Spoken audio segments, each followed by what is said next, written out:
Kalau kita berbicara tentang manajemen dan kepemimpinan, itu sebetulnya tidak hanya terkait dengan bagaimana proses manajerial dan kepemimpinan di dalam lingkup perusahaan atau organisasi.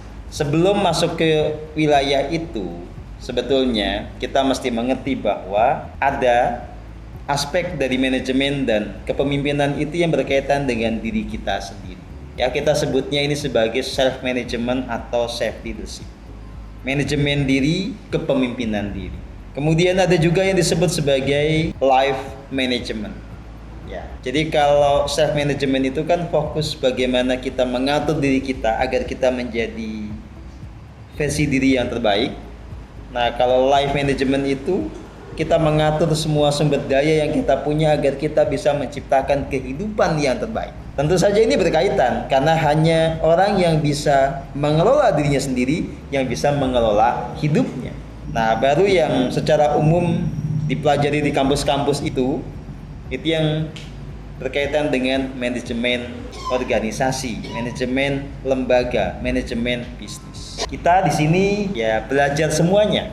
Ya, jadi di Avalon ini Anda dibimbing untuk bisa mengelola diri sendiri, mengelola kehidupan Anda, dan kemudian juga mengelola pekerjaan Anda, mengelola lembaga sesuai dengan peran yang diembankan kepada Anda.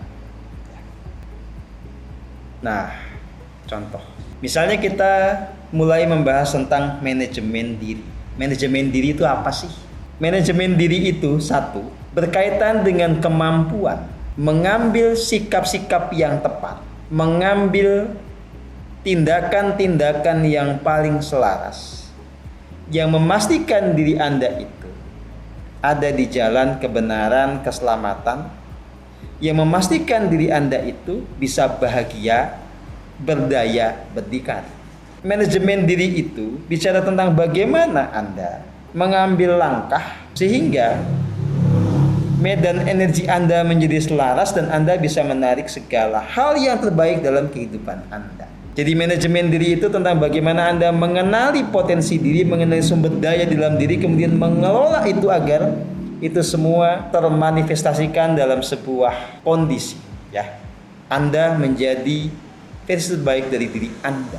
Nah, di sini kita perlu sederhanakan. Apa sih indikator orang yang telah bisa mengelola dirinya sendiri?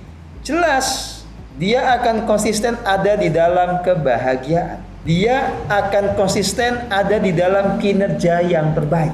Tentu saja ini berarti dia menjadi pribadi yang berdaya, pribadi yang berdikari, pribadi yang berdaulat, dan pribadi yang bisa mencipta mahakarya. Oke?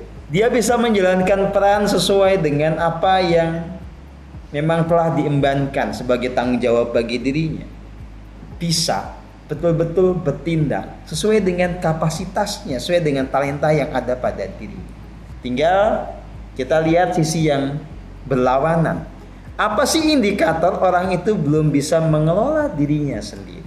Ya gampang disebutkan, sering ruwet sendiri, sering menderita, sering galau, pusing menghadapi masalah, merasa diri tidak berdaya. Yaitu kalau terjadi pada diri Anda, berarti Anda sebetulnya belum bisa mengelola diri sendiri. Masuk akal apa tidak? Ya. Nah, ini saya sedang dalam posisi mengingatkan Anda betapa Anda itu sebetulnya punya banyak sekali anugerah berharga yang selama ini Anda abaikan. Dan itulah sebetulnya tepat yang menjadi penjelasan kenapa Anda selama ini hidupnya nggak keren. Karena bahkan hal-hal yang sangat gamblang ada di depan mata berharga pun Anda nggak anggap itu berharga. Anda nggak berterima kasih atas itu semua. Anda nggak mensyukuri itu semua kepada sang sumber hidup yang memberikannya kepada Anda. Anda mengabaikannya. Ya apa enggak? Maka sekarang nggak usah tumit-tumit teori macam-macam deh. Kalau Anda mau memperbaiki nasib Anda, mulai dari mengubah sikap Anda dalam hal seperti ini. Yang sudah berlalu di mana Anda salah karena kufur nikmat, Anda segera minta ampun. Kalau nggak cukup dengan meditasi yang kayak tadi, ya malam ini Anda silahkan meminta ampun masing-masing kepada Tuhan. Yang kedua, mulai menyadari bahwa Anda itu punya banyak hal yang berharga dalam hidup ini, dalam diri Anda, termasuk dalam lingkungan pergaulan Anda. Ya kan? Nah, kalau sudah tahu betapa berharganya sesuatu yang telah dilimpahkan kepada Anda konsisten bersyukur, meminimalkan mengeluh, lalu barulah Anda mendayagunakan semua anugerah, potensi atau sumber daya yang ada. Nah, di situ sudah berlaku tuh manajemen diri dan manajemen hidup. Manajemen diri itu tentang bagaimana Anda mendayagunakan semua potensi Anda sebaik-baiknya. Manajemen hidup itu tentang bagaimana Anda mengambil keputusan yang tepat di momen yang krusial. Anda mengambil keputusan tepat di semua wilayah kehidupan Anda. Mengambil keputusan tepat dengan pertimbangan yang matang. Ya apa enggak? Oke? Jadi kalau Anda bisa memanajemen diri dengan baik, Anda akan menjadi versi terbaik diri Anda. Ketika Anda sukses mengelola hidup Anda dengan mengambil keputusan tepat, tindakan tepat, Anda akan menciptakan kehidupan yang cemerlang. Yes or no? Oke?